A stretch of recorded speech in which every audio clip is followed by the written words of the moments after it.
Hello dear viewers, welcome to today's English session of BD24 Online School. This is once again Muhammad Shahidul Islam with you. In our session, today we are going to discuss such a topic that we face a lot of difficulties with. And without these things, we are unable to make English sentences.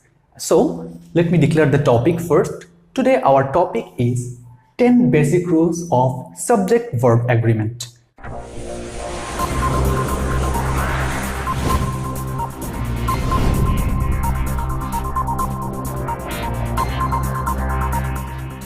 We all know that we can't make English sentences without subject and verb, and in case of using subject and verb properly, as I have already told you, we face difficulties. So in our session, we'll discuss 10 basic rules. If we follow these 10 basic rules, we'll be able to use subject and verb easily. So let's start today's session. First of all, let me tell you the first rule. Rule number 1, subject and verb must agree in number. So what does this rule say? This rule says that if the subject is singular, the verb will also be a singular one. And if the verb is plural, then the subject will also be plural. So let me show you two examples.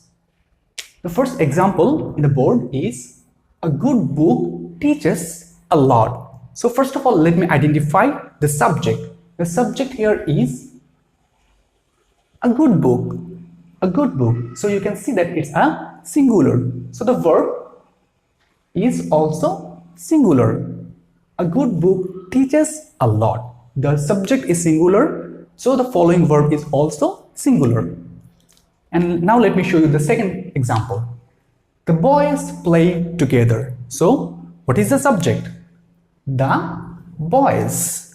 The boys is the subject here, and it's a plural subject. So the verb is also plural, play.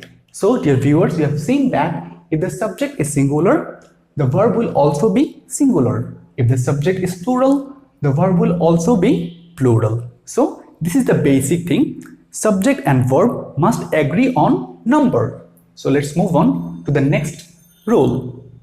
The next rule, verb follows the subject when, with, along with, together with, as well as these words are used in a sentence, but they are separated from the subject. With, along with, together with, as well as these words may come in a sentence, but if they are separated from the subject, then the verb will not follow with, along with, together with, or as well as. The verb will always follow the subject. So let me show you some examples. The example that I have written here is Spider-Man, along with the Avengers, stands against Thanos. So the subject here is Spider-Man. Though along with is here, but this along with is not connected with Spider-Man, it's separated. The Avengers is also not connected with Spider-Man, it's separated. So the subject here is Spider-Man and the verb is stands.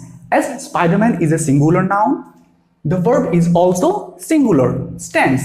Spider-Man stands against Thanos. Though along with the Avengers is here, we can't use a plural verb here. We have to use a singular verb, which is stands.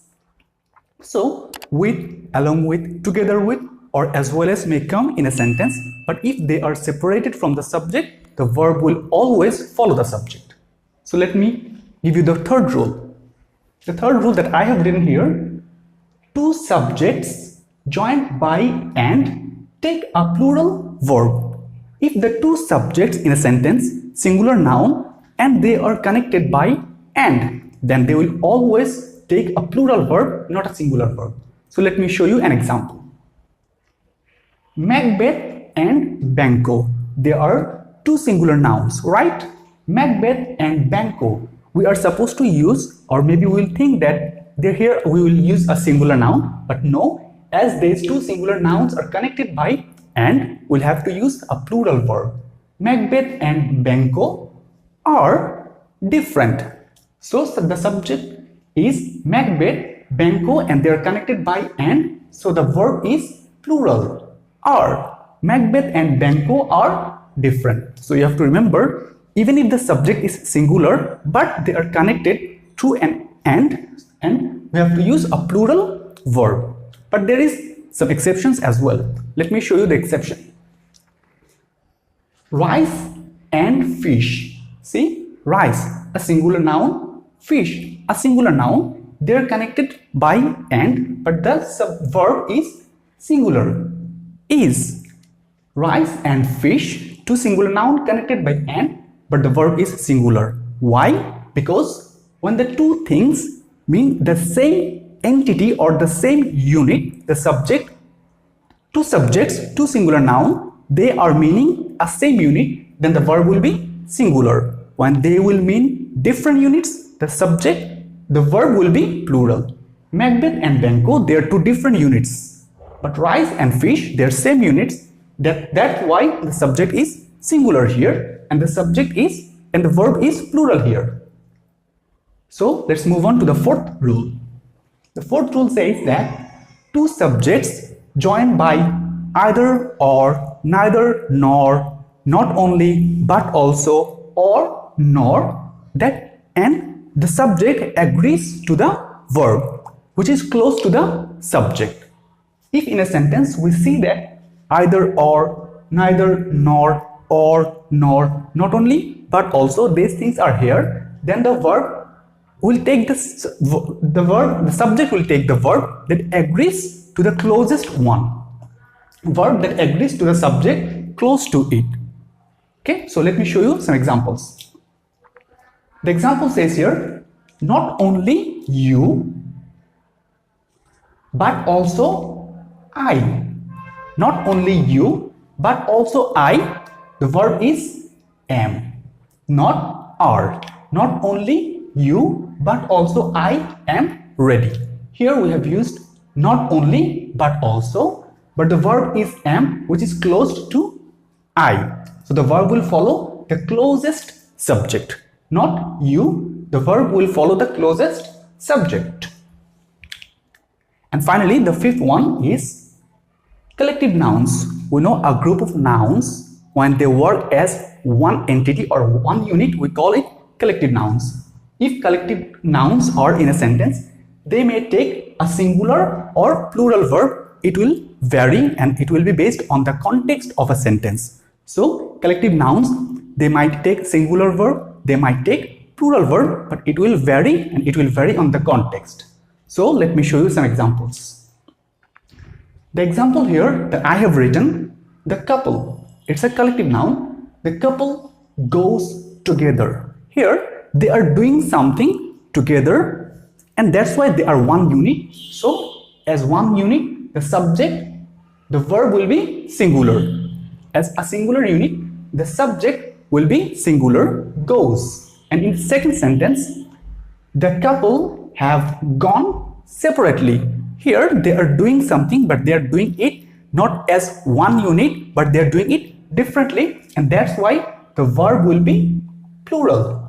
The couple have gone separately. So you see, if collective nouns work as a team, the verb will be singular, and if the collective noun work differently, the verb will be plural. So dear viewers, in our 5 basic rules, we have learned that subject and verb, they must agree. If the subject is singular, the verb will be singular. If the verb is plural, the subject will also be plural. And then we have also learned with, along with, together with, and as well as these words we may find in a sentence, but the verb will always follow the subject.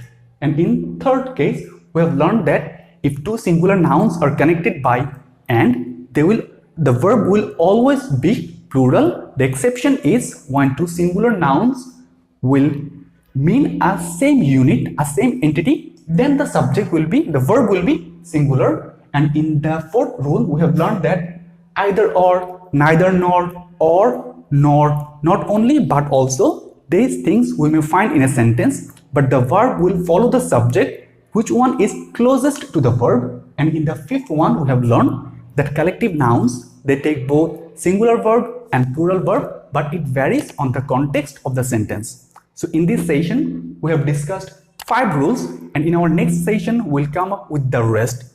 Hope you have enjoyed the class and you will follow the next lecture as well. So that's all from today. Allah Hafiz.